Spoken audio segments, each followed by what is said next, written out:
Good evening. Good evening. It's been 48 hours-ish since we watched The Woman Who Lived. I don't know. Which is probably indicative of actually, no, I feel really mixed up about it. And Lib's not told me about how she feels about it. So this is going to be interesting for nobody. So one thing I want to say is my kids' apathy for this era of Doctor Who's starting to grate on me. Now, I don't think it's their fault, because I think what they look for in Doctor Who isn't what they're getting from Capaldi Who.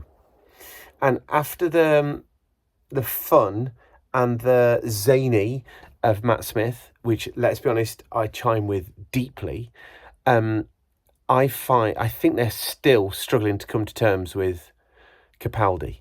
And it's interesting how we've talked about Capaldi being a bit of a throwback, consciously a throwback to older Doctors. Capaldi obviously is the most versed, with the exception of Tennant maybe, but the most versed of all the new Who Doctors in what old Who was like.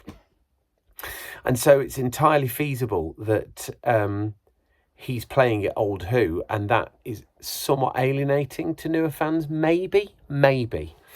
I, however, am loving Capaldi, so that's their problem, and that's all I'll say on the matter. I have very mixed feelings about The Woman Who Lived, because on one hand, I admire the concept, I admire the ambition. I think that I can see the logic behind doing a story like this at this point, having the Doctor face this idea about... The Doctor's always often facing, mortality and loneliness and this, that and the other. But the consequences of their actions in this particular moment of the Doctor's existence, having made this inverted commas mistake, how to deal with that, and the morality of it in terms of how the Doctor has behaved, the interesting dynamic that it throws up. I'm all here for that. But I have to say, I think this episode overall was a bit of a damp squib. And there are a number of reasons for that, but there's two major ones, really. Well, no, three. I just don't think the story coheres very, very well. It just doesn't really... I don't care enough, if I'm perfectly frank. Had I had more time to invest in Ashilda as Ashilda was, then maybe it would matter to me more. But the very fact that we've got this character who, although they're the same character, has been through so much that they're a radically different person, makes totally logical sense, means that I don't really care that much, which is rough, because, the Doctor's done this. It should matter to me. And I don't like the way the Doctor treats me, as they are now known. But I'm not that bothered, really. I mean, come on. She's not really acquitted herself very well. Yeah, I've got total sympathy for having lived through all the dreadful things they've lived through, but really, I mean, come on. The other thing that's bothering me about the episode, I really bought into Maisie Williams as Ashilda. Not entirely sure I'm convinced by her as me, really. And I feel bad about that. I mean, the whole I can make my voice sound different. Well, I wasn't particularly convinced by that either. And then, I don't know. I just think that this performance isn't quite pitched where I think it ought to be. What do I know? I'm an idiot librarian, I'm not an actor, but there we are. But I just didn't feel it in the way that I think I need to feel it to really buy into this episode. But the other thing that's holding the episode back, and this is a trifling thing really, but can you remember when it was RTD and the monster of the week would be a big deal? Do you know what I mean? Especially early on, we've got these new ones, they're called the Sludine. We've got these new ones, and it would be a big deal. And even if they're a one-off, blink and you miss it monster, especially to begin with, it just felt like every new monster could potentially be, a big deal. God, this is just... I mean, these monsters, what are they? Not even as good as the ones in Survival. I mean, I don't even care. What it's so generic. Oh, it's a lion who wants to invade. Well, all right, yeah, I'm sold. I feel really bad saying it. I detect a hint of sarcasm in your voice. Yeah. I just feel this episode tried to do quite a lot and fell between almost all the stools. It's a bit rubbish, isn't it?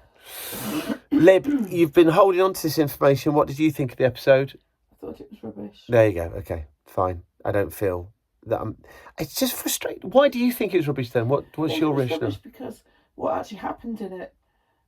So we got to see a bit of exposition for me and how they've been alive for ages and they've become quite cynical. Yeah. But then as soon as their face... I mean, are we to believe that they've lived this massive long life and not been a bit suspicious of the lion that's saying, I'll give you everything? It's like an absolute blatant take her for granted, take her for a fool. And so she's a bit stupid, and then it takes the Doctor to come in and rescue her. And I just think, she's been given this really interesting power, in her character, to live forever. But then she doesn't appear to have done anything useful with it, and is behaving like an idiot and needs to be rescued. And I just think, And it's such a shame because there's so many interesting things like these are all my diaries. I rip out the pages when the memories are too.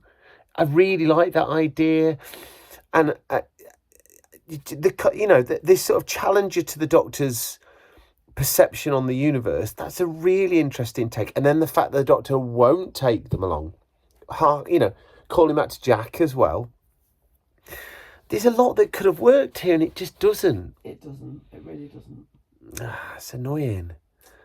I'm sorry, I didn't want you to be annoyed. No, it's fine. It's just flat. It's not so much that it's bad. It's just flat. Agreed. I don't think Capaldi's era can afford to do flat. No. Because it's... I also didn't think Ashilda's acting was very good. You see, I bought into it as Ashilda, but I don't buy into her as me. Surprised. Yeah. I think the problem with... Because Capaldi's Doctor is by nature a bit more mooted, if you have a flat story, I just think that makes everything seem flatter, as opposed to Smith or Tennant, where it's bouncing a Boolean all the time. I'll have to ponder on that one. But yeah, it's a pity. It's a real pity because I think conceptually, and especially knowing those of us who can remember where this is all going, there's a lot of strands that are starting to be, brought together, and that could belt. But I can't remember where it's going. There are reasons for all of this. But yeah, that's not enough in itself, is it? It had to bounce a bit more. It didn't, so there we go. Oh well. Good night. Good night.